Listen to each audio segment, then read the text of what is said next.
Mijn naam is Maud Wigman en ik werk bij Van Tetrode Glasstudio in Amsterdam. We hebben hier een glasblazerij en als er iets geblazen wordt in de glasblazerij, wordt het daarna afgewerkt in onze slijperij. En nadat het afgewerkt is in de slijperij, komt het naar mij toe en ik graveer een handtekening of een tekening in het werk. En ik wil jullie graag vandaag laten zien hoe je een tekening in het glas graveert. Voor het graveren in glas gebruik ik de volgende spullen. Als eerste hebben we een stuk glas nodig. Dit is een stuk vlootglas van 4 mm. En vlootglas kan je eigenlijk overal bij elke glasboer in Nederland kopen. Het is heel fijn glas om op te graveren omdat het redelijk zacht is. Ook heb je een glasstang nodig om het glas te breken. Naast de glasstang heb je ook een glassnijder. Dit is een rondsnijder, zodat ik perfecte cirkels kan snijden. En we hebben snijolie nodig en ik gebruik dat met een kwast. Ik maak ook gebruik van diamantschuurpapier. Dit is een redelijk grove, dit is 60. Je kan ook 180 of 120 gebruiken. Voor het echte graveerwerk gebruiken we de Dremel, bijvoorbeeld de Stylo Plus, met verschillende accessoires. Voor de afwerking gebruik ik siliconenspray, omdat soms na het graveren kan er een soort van witte gloed over het glas heen komen. En met siliconenspray zie je dat minder. En als laatste gebruik ik UV-lijm om het kunstwerkje op een sokkel te lijmen. Ik heb deze tekening voorbereid om te graveren op glas. Let erop bij het uitzoeken of maken van een afbeelding dat die veel organische vormen heeft. Het is namelijk erg moeilijk om hele strakke rechte lijnen te graveren in het glas. Naast dat er veel organische vormen in moeten zitten, is het ook handig om een lijntekening te hebben. En dat er heel veel details in zitten. Die kan je namelijk goed maken met de kleinere accessoires. Ik ga nu het glas voorbereiden. Het eerste wat ik ga doen is eventjes het glas op maat snijden, zodat ik er zo meteen een rondje uit kan snijden. Dit doe ik met een gewone glassnijder en een glashaak of een liniaal.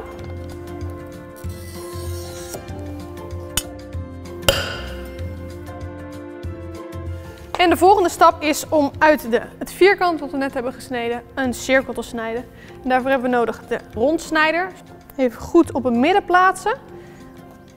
En dan kun je dicht doen, zodat hij eraan vast blijft hangen. En dan kan je een cirkel gaan snijden. We doen dan de olie erop en dan duwen we de snijkop door, zodat we overal gelijkmatig olie krijgen. En de olie is nodig om de snee die we gaan maken langer open te houden, zodat we meer tijd hebben om zo meteen de cirkel open te duwen. De olie zit erop, dan kunnen we daarna gaan snijden.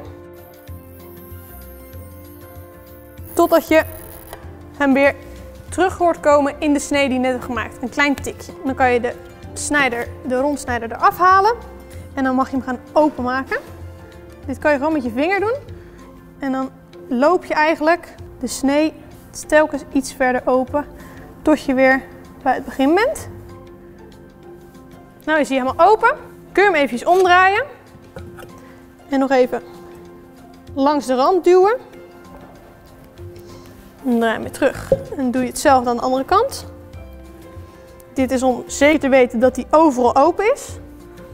En dan pak je je glassnijder en dan haal je de cirkel eruit door 2 extra sneetjes te doen. Die kun je open tikken. Andere kant ook. En nu met je glastang op de rand van de tafel. Dan kan je hem zo eruit breken. En dan heb je je cirkel gesneden. Als je cirkel hebt gesneden is hij erg scherp aan de randen. En daarvoor gebruiken we ons diamantschuurpapier om die eventjes wat minder scherp te maken. Hoef je maar eventjes langs te gaan, zodat het allerscherpste eraf is. En dan kan je vingers er ook niet meer aan openhalen. En nu ben ik klaar om de tekening erop te zetten. Maar omdat het glas nogal vettig is van de snijolie, gaan we eerst het glas eventjes schoonmaken. En dan doen we met alcohol en een doekje. Even goed schoonmaken, zodat het niet meer vettig is. Nu dat het glas schoon is, kunnen we het design erop gaan aanbrengen. Het handige aan glas is dat het doorzichtig is. Dus je kan het design gewoon onder je glaasje leggen. En overtrekken met een stiftje of een pen.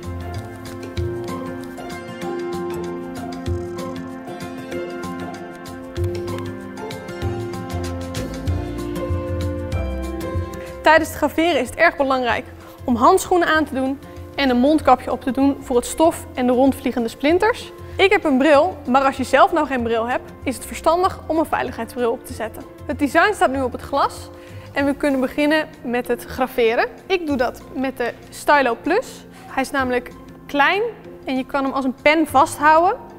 Ook heeft hij de optie om hem harder en zachter te laten draaien. Meestal zet ik hem zelf op 5, dat is de snelste stand.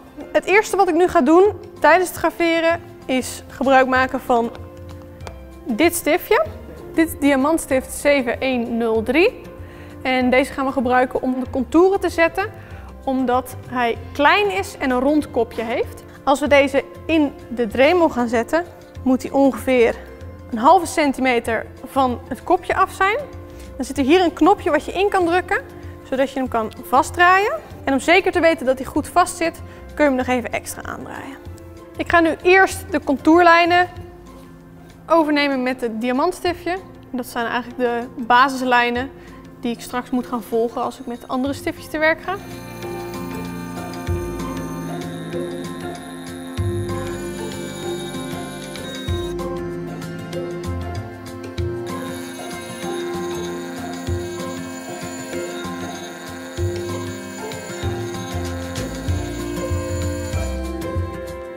Ik heb mijn contourlijnen nu gezet en ik ga nu verder om de diepte erin te brengen. Dit doe ik met een ander stiftje. Dat doe ik met deze. Dit is de 7105 en dit is een wat groter diamantstiftje met een wat grotere bolle kop. En ik begin met de twee onderste delen. En omdat ik de buitenste lijnen van deze vlakken iets dieper wil hebben, begin ik dus ook bij de buitenste vlakken en daarna werk ik naar binnen.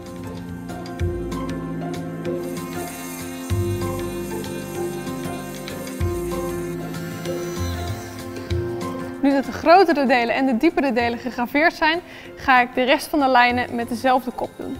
Met kleine ronddraaiende bewegingjes kan je meer diepte creëren en een egaler effect krijgen.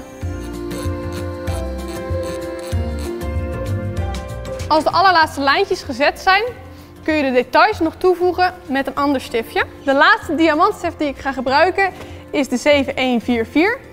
Dit is een heel erg fijn stiftje voor de laatste details en kleine streepjes, omdat deze plat is en een heel erg klein puntje heeft.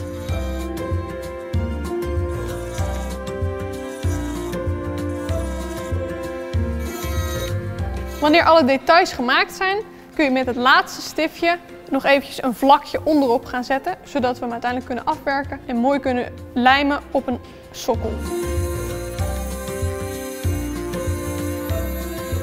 Nadat je het hebt gegraveerd, ziet het er een beetje wittig uit. En mooi is dan om met siliconenspray dat witte een beetje weg te wrijven. En daarna goed in te wrijven.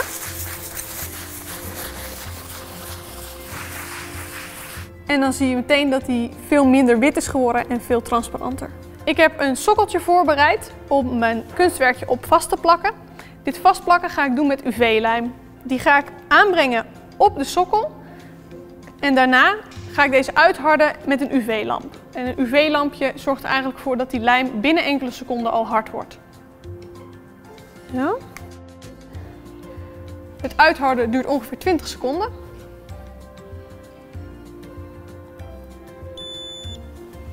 En na het uitharden kan je de restjes lijm wegvegen met een doekje. En als eindresultaat heb je een gegraveerd beeldje op een sokkel.